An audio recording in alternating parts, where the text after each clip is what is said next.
नमस्कार, आदाब, खुशामदीद, वेलकम, सत श्री अकाल।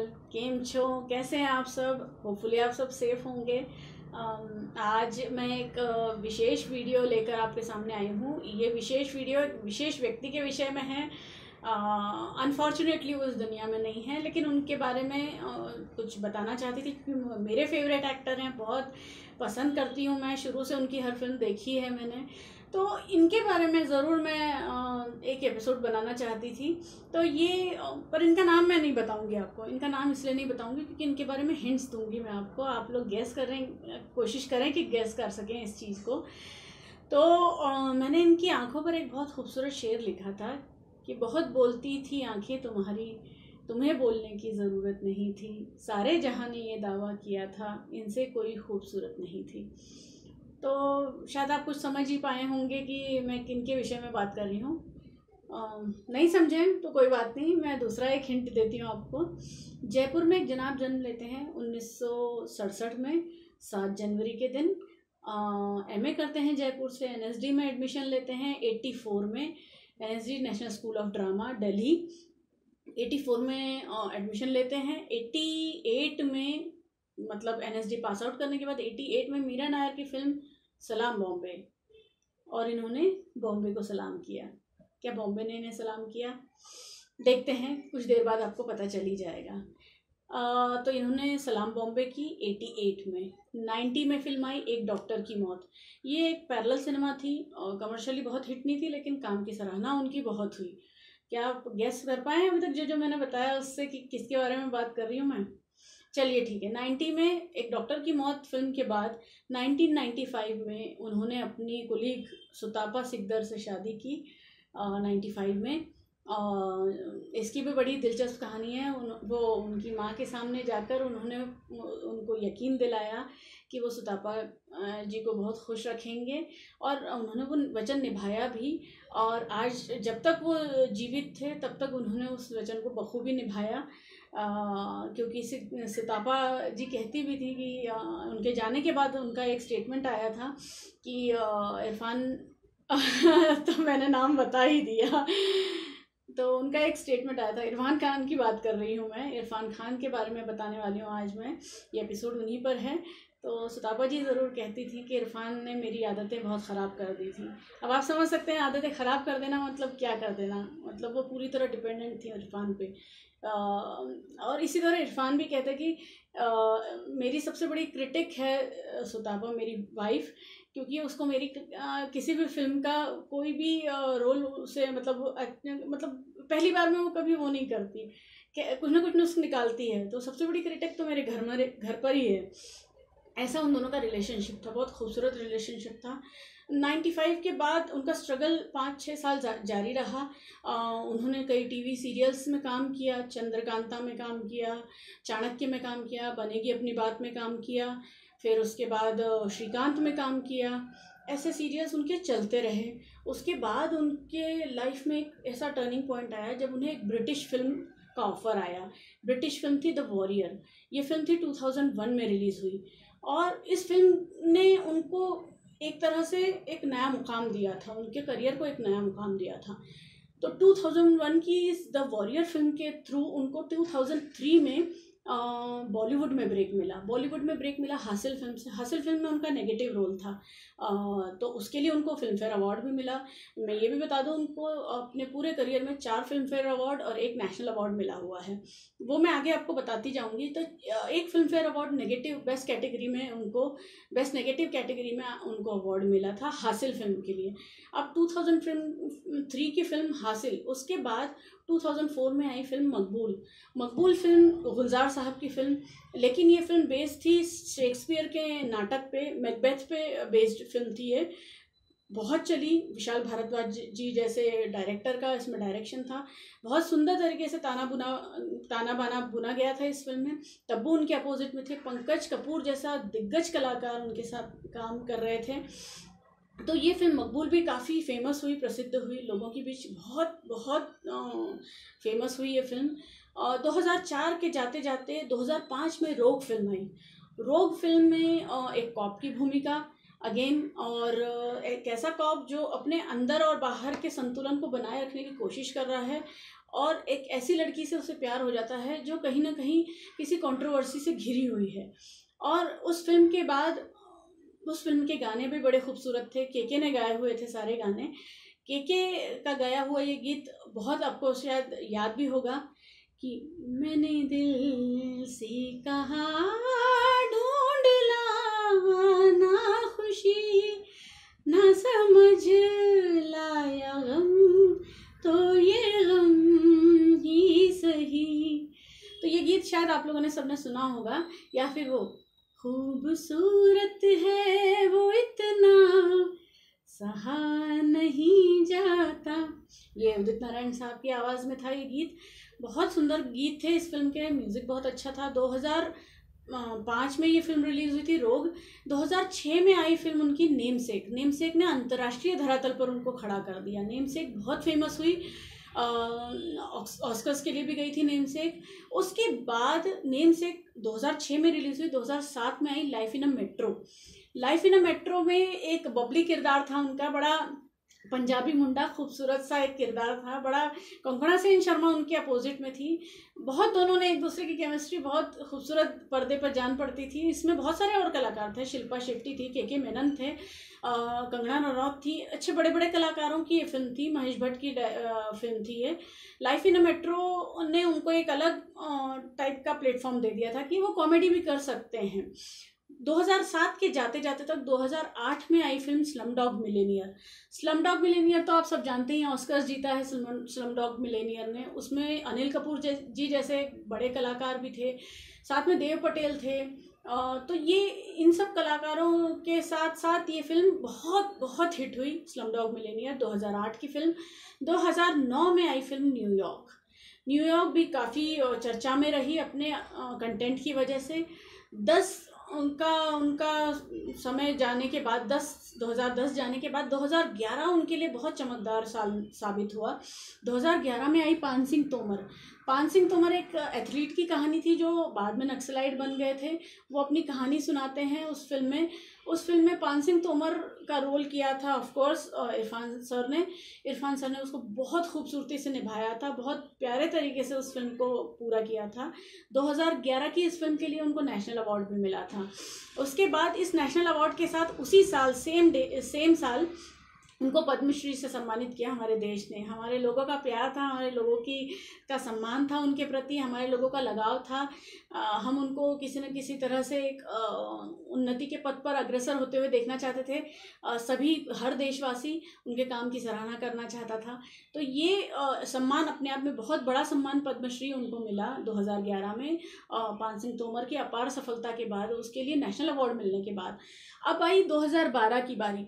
2012 में द अमेजिंग स्पाइडरमैन आई। उसके साथ में आई Life of Pi. Life of Pi भी ऑस्कर्स के लिए गई थी, आपको पता ही होगा। अमेजिंग स्पाइडरमैन और लाइफ ऑफ पाई एक इंटरनेशनल फिल्म, दोनों ही। लाइफ ऑफ पाई उन्होंने खुद बनाई, बहुत प्यारी फिल्म लाइफ ऑफ पाई। उसके साथ ही साथ एक अंतर्राष्ट्रीय उनको उन्नति का द्वार खुल गया। पहले भी उन्होंने काफ़ी इंग्लिश फिल्में की थी, हॉलीवुड फिल्में की थी, लेकिन बहुत अच्छा तरीके से लाइफ ऑफ पाई ने उनके कैरेक्टर को डिफाइन किया और उन्होंने उस फिल्म को बहुत बखूबी निभाया। उसमें भी तब्बू थी और बहुत प्यार से ये फिल्म बनाई गई थी। दिखता था एक शेर और उनके रिलेशनशिप और उसकी कहानी वो बताते हैं एक कहानीकार को, तो वो कैसे सारा कैरेक्टर डेवलप होता है आप देख सकते हैं लाइफ ऑफ पाई में भी। तो ये फिल्म आई 2012 में। 2013 में आई film Lunchbox. Lunchbox आपने शायद देखी होगी, या ना देखी हो तो ज़रूर उसको यूट्यूब पे सर्च करके देखिएगा। 2013 की फिल्म लंच बॉक्स।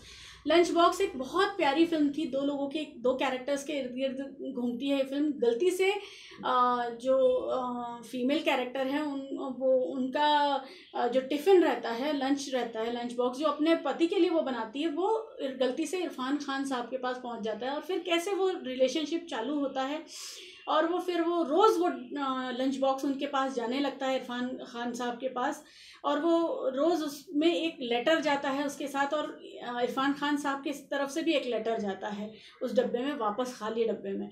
तो ये इस तरह से वो बिना देखे वो एक दूसरे के रिलेशनशिप में पूरी तरह से डूब जाते हैं और आखिर में लेकिन वो मिलते नहीं एक दूसरे से।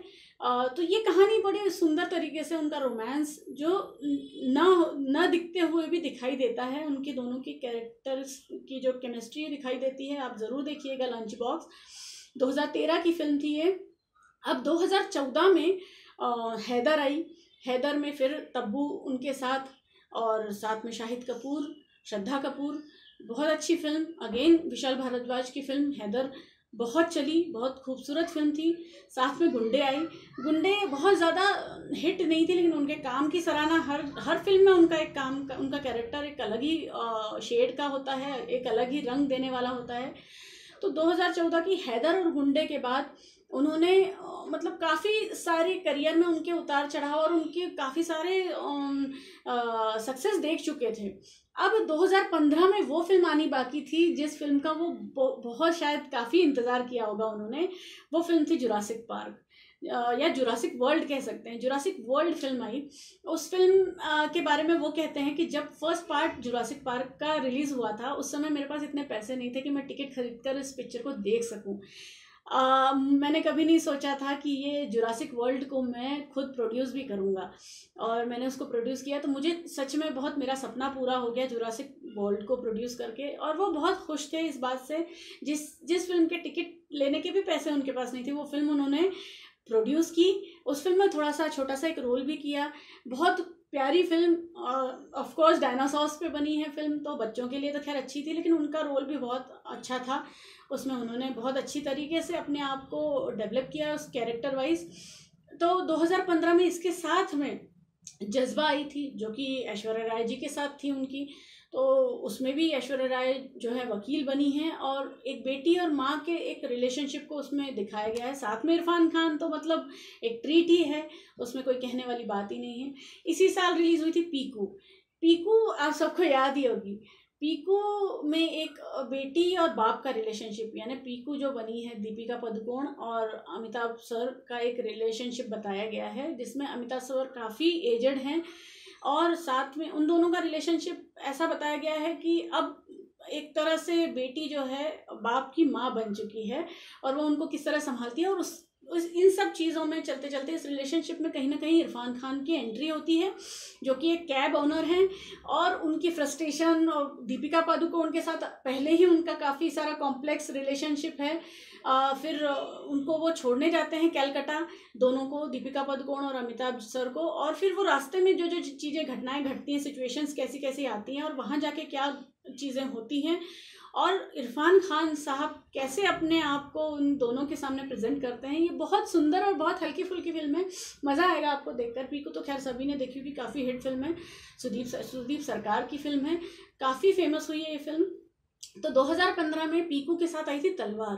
तलवार was a serious kind of film, जिसको मेघना गुलजार ने जो है डायरेक्ट किया था। बहुत प्यारी फिल्म थी, लेकिन इसमें भी एक मैसेज था कि आप ये तय करें कि जो चीज़ें दिखती हैं आपको, वो वाकई में हुई हैं या नहीं है। तो उसका एक दूसरा एंगल भी हो सकता है, वो एंगल दिखाने की कोशिश की गई थी इस फिल्म में, तलवार फिल्म में। तो 4 फिल्में आई थी इस साल 15 में, जुरासिक पार्क, जज्बा, और पीकू और तलवार। तो ये चारों फिल्मों ने बहुत सक्सेस हासिल की, और ऑफ कोर्स इरफान सर का एक अलग ही रुतबा हो गया। बहुत सुंदर उन्होंने काम किया था इन फिल्मों में। इसके साथ साथ अब इसके बाद 2016 में 2015 में ये फिल्म आई जुरासिक पार्क। 2016 में उनकी फिल्म आई थी इन्फर्नो, जो कि अगेन एक हॉलीवुड फिल्म थी। इन्फर्नो के साथ आई थी फिल्म मदारी। मदारी में आपने देखा ही होगा, मदारी में एक बाप बेटे का कैरेक्टर रिलेशनशिप कैसे डेवलप होता है। एक ऐसा बेटा जिसको बहुत अर्ली स्टेज में उसकी माँ छोड़ के गई है, उसके पिता उसको संभाल रहे हैं, और उस बच्चे की अचानक से मौत हो जाती है। और उस मौत के बाद बाप किस तरह से अपनी बच्चे की मौत का बदला लेता है, क्योंकि वो बहुत मौत जो रहती है बच्चे की, वो नेचुरल नहीं रहती, वो इंसानी भूल का नतीजा होती है। तो उसके लिए वो क्या करता है, बाप किस तरह से अपने बच्चे के लिए वो बदला लेता है, और उसको अपने जो एक्शंस होते हैं उसको वो सही भी प्रूव करता है कि हाँ वो सही है, उसने जो किया वो सही किया। तो ये फिल्म बहुत प्यारे तरीके से, और मदारी का अर्थ यही है कि हम सभी लोग एक तरह से किसी न किसी पावर के अंडर में काम कर रहे हैं। हमारी अपनी मर्जी, हमारा अपना इच्छा, अब हमारे अपने सपने कोई मायने नहीं रखते, कोई ना कोई एक पावर है जो हमको नचाती है, तो वो मदारी है और हम नाचने के लिए तैयार हैं।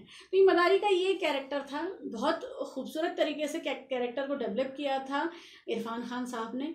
16 के बाद 17 में आई फिल्म हिंदी मीडियम ने ब्लॉकबस्टर सफलता हासिल की। सबा कमर थी उनके साथ, बच्ची थी एक छोटी सी बहुत प्यारी सी।